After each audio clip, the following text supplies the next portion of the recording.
Selamat datang di channel Pemberdayaan dan Pengembangan Diri. Bersama saya, Agus Yudhoyono.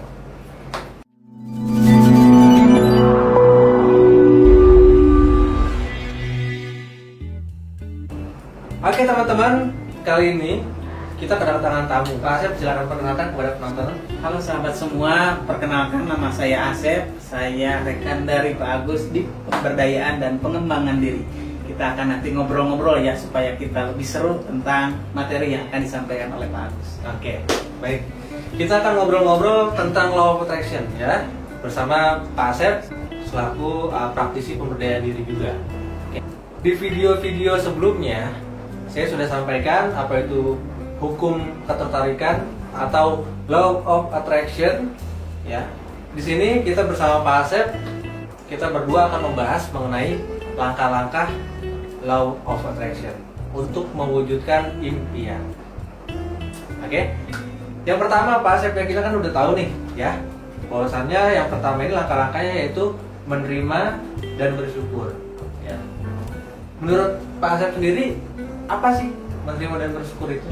Nah, kita sebelum ke pertama menerima dan bersyukur, kadang kita itu mungkin teman-teman semua di rumah pernah merasakan ya yang namanya kok yang saya pikirkan itu terjadi. Nah itu mungkin hematnya ya Pak. Iya. Jadi teman-teman semua, kok yang saya pikirkan tadi malam terjadi ya.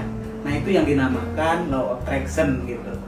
Nah untuk yang pertama tadi bahwa menerima dan bersyukur itu emang sangat mempengaruhi, mempengaruhi gitu Pak Agus. Tentang kita penerimaan, kita syukur apa yang terjadi pada diri kita. Itu sudah benar adanya kan? Nah, betul seperti itu.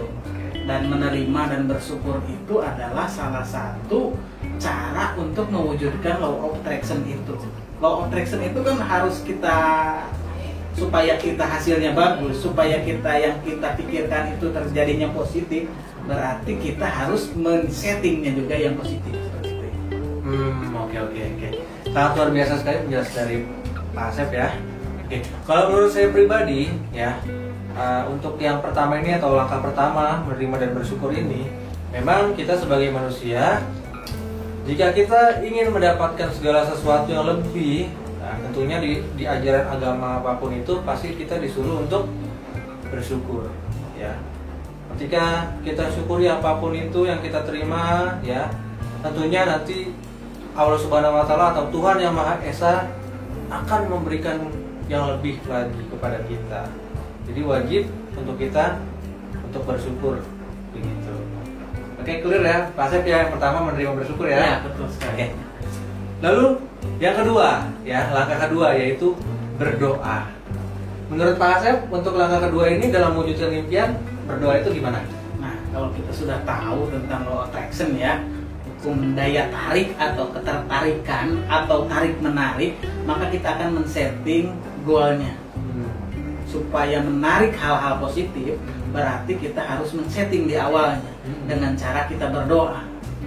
Berdoa yang baik, berdoa yang bagus, berdoa yang sesuai dengan keinginan kita. Jangan sampai kita itu menerima hal-hal yang kita tidak diinginkan. Jadi berdoa yang baik, hasilnya akan baik. Jadi sangat erat nih hubungannya Law atau Law Attraction ini. Kalau kita berdoa baik, maka hasilnya pun akan baik. Nah itu hubungannya Pak. Betul sekali. Oke. Kalau menurut saya pribadi, berdoa memang diwajibkan untuk setiap agama. Ya, berdoa itu sangat baik. Cuma di sini dalam artian berdoanya itu jangan hanya sekedar hanya meminta. Kita membutuhkan rasa.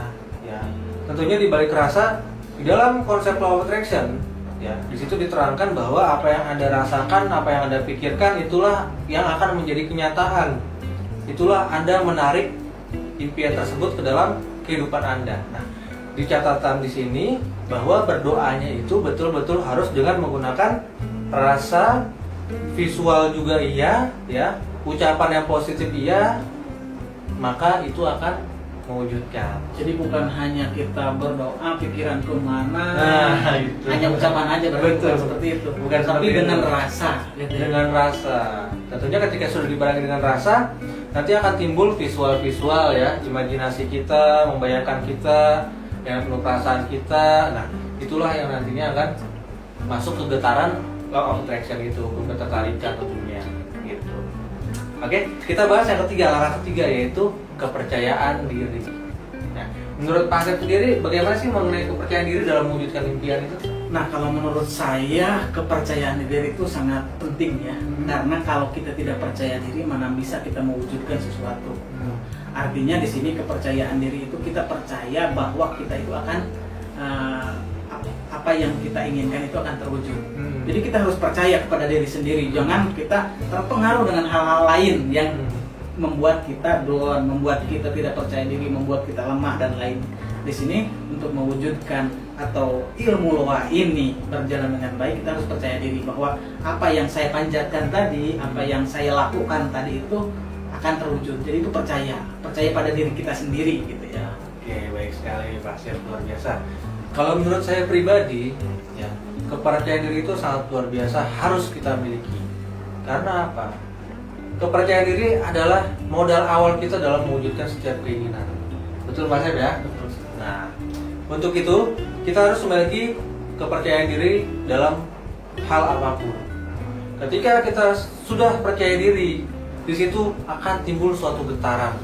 Nah, inilah yang nantinya akan diterima juga oleh alam semesta. Sudah layak atau belum kita mendapatkan impian kita itu? Sudah pantas apa belum mendapatkan itu? Nah, di sini juga ada hukum kelayakan dan hukum kepantasan di sini. Seperti itu. Itu ya Pak Asep ya? Ya, jadi berhubungan erat nomor 2 dengan nomor 3 ini.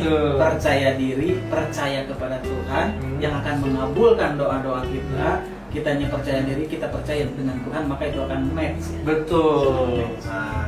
Nah, percaya diri kepada Tuhan, kitanya juga percaya diri juga terhadap diri kita sendiri.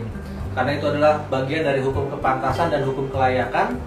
Maka kita bisa masuk ke tahap berikutnya, yaitu langkah-langkah yang keempat. Oke. Langkah yang keempat itu action, bergerak. Ya. Menurut Pak Asep sendiri dalam mewujudkan impian, kenapa sih kita harus bergerak? Gitu. Nah, salah satu konsep dari law of attraction itu dari awal tadi kan udah dikupas tuntas ya.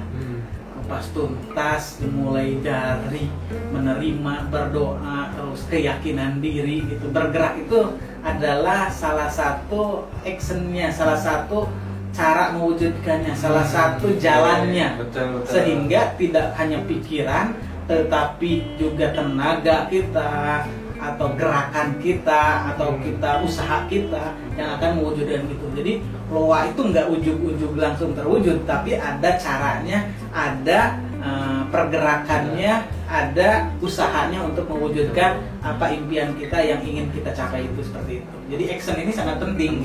Jangan kita ingin mendapatkan contohnya uang 1 miliar diem aja gitu, nggak bisa gitu, tapi harus kita jalani dengan action, dengan usaha, dengan kita bergerak, dengan kita mencari relasi dan lain-lain. Itu termasuk dalam action, Pak. Oke, luar biasa sekali jawaban Pak Asep ya. Oke, kalau menurut saya pribadi action ya. Kalau kita membahas masalah action ya, tentunya ketika kita membahas masalah action itu adalah diri kita pribadi ya. Dalam artian itu adalah usaha sadar diri ya, usaha sadar diri. Jadi ada namanya usaha sadar pikiran, ada usaha sadar diri. Ketika kita menggunakan action, tentunya kita meluapkan segenap kemampuan kita untuk terwujudnya suatu impian kita. Ini wajib sekali. Seperti yang tadi disampaikan oleh Pak Asep, sangat lengkap sekali, ya. Itu sangat penting sekali. Jadi wajib untuk kita jangan hanya cuma berdoa, menadangkan tangan saja, jangan hanya percaya diri saja, tapi lupa action, ya. Jadi semua harus balance, yaitu kita harus berdoa, ya, juga action juga iya. Seperti itu. Oke Pak Asep ya? Keren. Nah, oke, baik.